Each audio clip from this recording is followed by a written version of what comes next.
রুমে যাই। তারপর সবাই রুমে গেলাম, ওদের বসতে বলে আমি ফ্রেশ হতে চলে গেলাম। ফ্রেশ হয়ে এসে দেখি ওরা আমায় নিয়ে কী যেন বলছিল। কিরে, আমার নামে কি বলিস এমন করে? বলতেছিলাম তোর প্রেম কত দূর কি হলো, আর কিছুই তো জানালি না। এখনও প্রপোজ করি নাই। আমি যে আইডিয়া দিলাম কেমন হলো রে? হয়তো কাজে দিবে। আচ্ছা, এই কথা পরে হবে। এখন বল কি প্ল্যান করবি? তারপর সবাই মিলে কিছুটা প্ল্যান করে ফেললাম। রাতের খাবার সবাই বাকিরে খেতে গেলাম। বাইরে থেকে খেয়ে এসেই ফ্রেশ হয়ে বিছানায় শুয়ে ফেসবুকে লগ ইন করলাম। দেখি তিথি, সামিরা, নাইমা, নাহিদা, সাইফ, সুজন সবাই অ্যাক্টিভ আছে। আমি প্রথম সামিরাকে নক করলাম। Hi miss. যাক, সামিরা দেখে আজকে লেট না করে রিপ্লাই দিল, তাই সামিরার সাথে কথা বলতে থাকলাম। হাই নীল, কি করো? তার মাঝে তিথি নক করলো আমাকে। এই তো শুয়ে আছি, তুমি? এই তো বসে আছি। ডিনার করছো? হ্যাঁ। আর আমার সব খবর নিতে থাকলো। এমনভাবে খবর নেয় যেন মনে হয় আমি ওর হাজব্যান্ড। এমনভাবে সামির আর তিথির সাথে বেশি কথা বলো, অন্যদের সাথে অল্প। ওরা ওদের নিয়ে ব্যস্ত। অনেক রাত হওয়ায় ফেসবুক থেকে বিদায় নিয়ে ঘুমানোর প্রস্তুতি নিলাম। আজকের দিনটা অনেক ভালোই গেল। তারপর নীলকে নিয়ে ভাবতে লাগলো। নীল সবার থেকে আমার সাথে এই কথা বলতে চায় বেশি। বলবেই তো, সবার থেকে আমি বেশি সুন্দর। আমার পিছে কত ছেলে ঘুরে। তবে নীলের সাথে কিছু সময় কাটানো দরকার। এসব ভাবতে ভাবতে ঘুমিয়ে গেল। এই নীল, এমনটা কেন? আমি মেয়ে হয়ে কেমন করে ওকে বোঝাই? আবার কাউকে এই কথাগুলো বলতেও পারি না। কালকে নাইমাকে বলে দেখবো সাহস করে। হ্যাঁ, আমাকে নাইমাই সাহায্য করতে পারে। যাই এখন ঘুমাই। তারপর তিথিও ঘুমিয়ে গেল। পরের দিন ঘুম ভাঙলো কলের রিংটংয়ের শব্দে। ফোন স্ক্রিনে তাকিয়ে দেখি তিথি কল দিয়েছে। কল রিসিভ করলাম। হ্যাঁ বল। উফ, রাগ করে নাই। সকালে ঘুম থেকে উঠেই হাদারামের কথাটা মনে পড়লো, তাই কল দিলাম। ভেবেছিলাম সকালে ঘুম ভাঙার জন্য হয়তো রাগ করবে, কিন্তু নরম ভাবেই তো বলল, হ্যাঁ বলো। এই যে অনেক ঘুম দিয়েছেন, এখন উঠে যান। ঘুম দিয়েছেন, এখন উঠে যান? এই মেয়ে সকালে ফোন দিয়ে এমনভাবে বললো যেন আমি ওর একমাত্র বয়ফ্রেন্ড। হ্যাঁ উঠি, বাই। আর কিছু না বলে কল কেটে দিলাম, না হলে আরও খবরদারি শুরু করে দিত। আজব তো, আমাকে কিছু বলতে না দিয়েই কল কেটে দিল। যাক, কথা তো হলো। যাই গিয়ে ফ্রেশ হই, তারপর নাস্তা করে অফিসে যেতে হবে। তিথি তো কল দিয়ে ঘুম ভাঙিয়ে দিল। যাই গিয়ে ফ্রেশ হয়ে আসি। আজকে বাসায় যাব, তাই মাকে কল দিয়ে আসতে নিষেধ করলাম। তারপর ফ্রেশ হয়ে বাইক নিয়ে বাসার উদ্দেশ্যে রওনা দিলাম। অ্যালার্মের শব্দে ঘুম ভেঙে গেল। বাসায় গিয়ে কলিং বেল চাপতেই নীলা দরজা খুলে দিল। মনে হয় আমার জন্য অপেক্ষা করছিল। কিরে, দরজার পাশে দাঁড়িয়েছিলি? কি মনে হয়? আর আমার জিনিস আমাকে দিয়ে ভিতরে আয়। ও ফানতে তো ভুলে গেছি। ও আচ্ছা, আয় ভিতরে।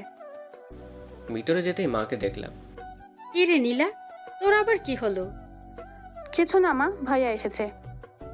নীলার মন খারাপ, আমি সহ্য করতে পারি না তাই। মা, আমি কিন্তু অনেকগুলো চকলেট এনেছি, তুমি খাবে না নাকি?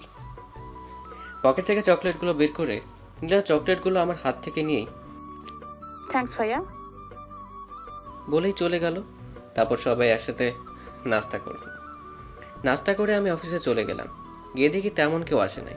আজকে 20 মিনিট আগেই চলে আসছি, তাই বসে বসে কফি খেতে থাকলাম। 20 মিনিটের মধ্যেই সবাই চলে আসলো। তারপর বাবার রুমে আমার সামিরা, তিথির, সাইফের, নাহিদার ডাক পড়লো। তারপর সবাই গিয়ে বসলাম। তোমাদের ডাকা হয়েছে জরুরি একটা কাজের জন্য। 2 দিন পর তোমাদের সবাইকে সিলেটে যেতে হবে। ওইখানে নতুন প্রজেক্টের কাজের ডিল হবে, বিদেশের লোকেরা আসবে। তাদের সাথে তোমরা সব কিছু দেখে শুনে ডিলটা কনফার্ম করবে, আর তোমাদের সাথে ম্যানেজার সাহেবও যাবেন। তারপর বাবা আমাদের কাজের সব কিছু বুঝিয়ে দিল। ও বাবা, তোমাকে অনেকগুলো ধন্যবাদ। এই 2টা দিন আমাদের আলাদাভাবে নতুন প্রজেক্টের কাজের ক্লাস নেওয়া হতো, যেন ডিলটা আমাদের কোম্পানি পেয়ে যায়। এই প্রজেক্টে বাবা যেতে পারবে না, কারণ বাবাকে অফিসে অনেক গুরুত্বপূর্ণ কাজের জন্য থাকতেই হবে। 2টা দিন চলে গেল। এই 2 দিনে সামিরার সাথে অনেক কথা হয়েছে।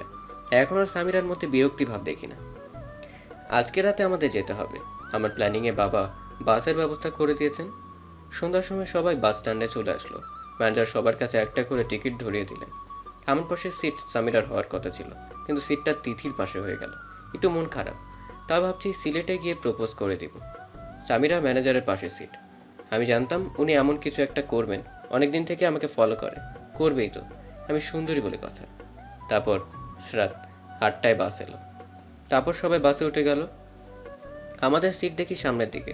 সিট খুঁজে পেতেই তিথি জানালার পাশে বসে গেল। আমি বলতে গিয়েও কিছু না বলে তিথির পাশে বসে গেলাম। হাদারামকে দেখে মনে হইলো মন খারাপ করেছে। আরে ব্যাপার না, বিয়ের পর মন ভালো করে দেব। কথাটা ভাবতেই মুচকি হেসে দিলাম।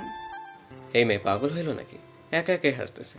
যা ইচ্ছে করুক, আমি ঘুমাবো। আমার ইচ্ছেটাই পূরণ হলো না, তাই কেন ইয়ারফোন লাগিয়ে সিটে হেলান দিয়ে বাসে বসে গেলাম। এই 2 দিনে নাইমাকে বলতে গিয়েও বলতে পারি নাই। আর এই গাধার তো আমার কোনো কিছুই বোঝে না। আবার একে বলতে গেলে তো আমি শেষ হয়েই যাব ভয়ে। আমি এত কিছু কেন বুঝি না, থুর। আর এখন পাশে বসে কানে ইয়ারফোন দিয়ে চোখ বুজে আছে। আর আমি এখন ঘুমাই, অনেক ঘুম আসতেছে। অনেক পথ চলে এলাম, কিন্তু ম্যানেজার কোনো কথাই বলল না। তবে মাঝে মাঝে আর চোখে তাকিয়ে থাকে। না, এখন ঘুমানো যাক। তাই সিটে হেলান দিয়ে ঘুমানোর প্রস্তুতি নিলাম। সাইফার নাহিদা পিচের দিকে বসে আছে আর যার যার বয়ফ্রেন্ড গার্লফ্রেন্ডের সাথে গল্প করতে ব্যস্ত। কথা শেষ করে তারাও ঘুমানোর ব্যবস্থা করে নিল। আর ম্যানেজার তার একটা কাজ শেষ করে সেও ঘুমিয়ে গেল। পরের দিন সকালে নীলের আগে তিথির ঘুম ভেঙে গেল। চোখ খুলে দেখতে পেল নীলকে জড়িয়ে ধরে খুব আরাম করে ঘুমিয়ে আছে, আর তিথি নীলের বুকে। এই অবস্থায় তিথি কিছুটা লজ্জা পেল, তাই সে নিজেকে ছাড়িয়ে নিতে চাইল, কিন্তু পারল না। তাই সে নীলের হাতে একটা চিমটি কেটে দিল। উফ, হাতে ব্যথা ব্যথাতে ঘুম ভেঙে গেল। চোখ খুলতে আমি সব, আমি তিথিকে জড়িয়ে ধরে আছি। তাড়াতাড়ি করে তিথিকে ছেড়ে দিলাম। হ্যাঁ, সরি, আমি ইচ্ছে করে। It's okay. অন্য সবাই ঠিক ছিল। সকাল 8টার দিকে বাস সিলেট পৌঁছে গেল। আর আগে থেকে হোটেল বুক করা ছিল। সবার জন্য আলাদা আলাদা রুম বুক করা হয়েছে। হোটেলে গিয়ে সবাই সবার রুমে চলে গেল। রুমে ঢুকে আজকে সকালে কি ঘটনা হয়ে গেল। তিথিকে জড়িয়ে ধরেছিলাম। সারা রাত তিথি কেমন ভাববে আমাকে। যা হয় হবে, আমি তার ইচ্ছে করে জড়িয়ে ধরি নাই। যাই গিয়ে ফ্রেশ হয়ে আসি। অনেক ক্লান্ত লাগছে। সকাল থেকে এখনো কিছু খাওয়া হলো না। হায় আল্লাহ, কি লজ্জাই না পড়ে গেলাম। এখন নীলের সামনে যাব কেমন করে? না যাওয়ার পরে হবে। এখন ফ্রেশ হয়ে আসি। ম্যানেজারের ব্যবহারে অন্য কিছুর আভাস আছে। দেখা যাক কি হয়। ফ্রেশ হয়ে এসে সাইফকে কল দিলাম। হ্যাঁ নীল, বল। সবাইকে বের হতে বল, সকালে নাস্তা করা হয় না এখন। তারপর আমি রেডি হয়ে নিচে গেলাম। যাওয়ার পর তিথির সাথে চোখাচোখি হতেই চোখ ফিরিয়ে নিলাম। তিথিও একই কাজ করলো, তবে এমন ভাব করলাম যেন আমি কিছুই জানি না। পরে সবাই সকালে নাস্তা করে আবার রুমে ফিরে আসলাম। নাস্তার টেবিলেও তিথির সাথে কয়েকবার চোখাচোখি হয়েছিল। আজকে প্রজেক্টের কোনো কাজ নেই, তাই এখন রেস্ট নিয়ে বিকেলে ঘুরতে বের হব। এখানে আমাদের 5 দিন থাকতে হবে। রুমে এসেই শুয়ে পড়লাম, আবার একটু ঘুমানো যায়। না, এত লজ্জা কই যে রাখি। খাবারটাও ঠিক মতো খাইতে পারলাম না। একে তো নীলকে নিজের মনের কথাটা বলতে পারি না, আবার এখন সামনে যাইতেও লজ্জা করে। উফ, রাতে তেমন ঘুম হয়নি। এখন একটু ঘুমানো যাক। ও, বাবার সাথে একটু কথা বলা দরকার। পার্সেল থেকে ফোনটা বের করতেই দেখলো তার মধ্যে একটা কার্ড, আর তাতে সুন্দর করে লেখা, I love you Samira. Samira দেখে বুঝে গেছে কার কাজ হতে পারে, তাই চিন্তা না করেই বাবার সাথে কথা বলে। দুপুরের পর ঘুম ভেঙে গেল। উঠে ফ্রেশ হয়ে কফি খেলাম। তারপর বাবা মার নীলার সাথে অনেক সময় কথা বললাম। কথা শেষ করে বসে আছি, তখন সাইফ কল দিয়ে বলল এখন সবাই বের হবে, আমাকে নিচে যেতে বলল। আমি রেডি হয়ে নিচে চলে গেলাম। আমি ব্ল্যাক কালারের শার্ট, ব্ল্যাক জিন্স আর ব্ল্যাক শু পরে নিলাম। একটা স্বপ্ন দেখে ঘুম ভেঙে গেল। উঠে দেখি আমি ঘেমে গেছি। না, আর ভাবতে পারছি না। এর মাঝেই নাহিদা কল দিয়ে বলল এখন সবাই ঘুরতে বের হবে। তাই নিজেকে একটু শান্ত করে ফ্রেশ হয়েই রেডি হয়েই নিচে গেলাম। ব্ল্যাক কালারের সিম্পল একটা শাড়ি পরলাম, তবে কিছুটা কাজ করা। উফ, শান্তিতে কেউ ঘুমাতেও দেবে না। একটু আগেই ঘুমালাম, এখন আবার কে কল দিল? স্ক্রিনে তাকিয়ে দেখি ম্যানেজার কল দিয়েছে। ভাবলাম একটু ঝাড়ি দেব, কিন্তু কল রিসিভ করতেই বলল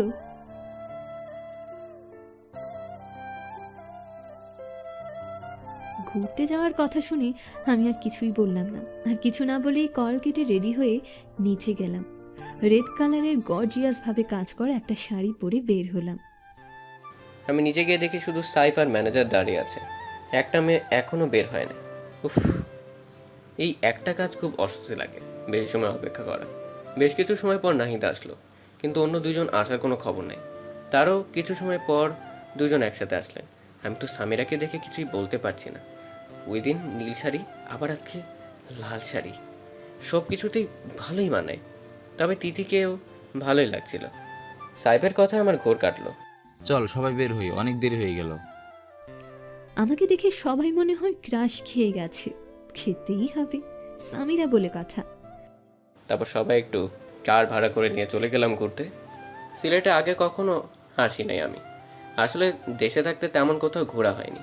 তাই সবাই চা বাগান দেখার উদ্দেশ্যে বের হলাম। প্রায় 30 মিনিট পর চা বাগানের কাছে পৌঁছে গেলাম। পাহাড়ের মতো ঢালু জায়গায় অনেক বড় আকারের চা বাগান। আমাদের সাথে 3 জন লোক আছেন, যারা আমাদের সব পথ ঘুরিয়ে দেখাবেন। আমার সাথে তো সব কিছুই অবাক করা, সুন্দর লাগছে। সবাই অনেক সেলফি পিক তুলতে ব্যস্ত।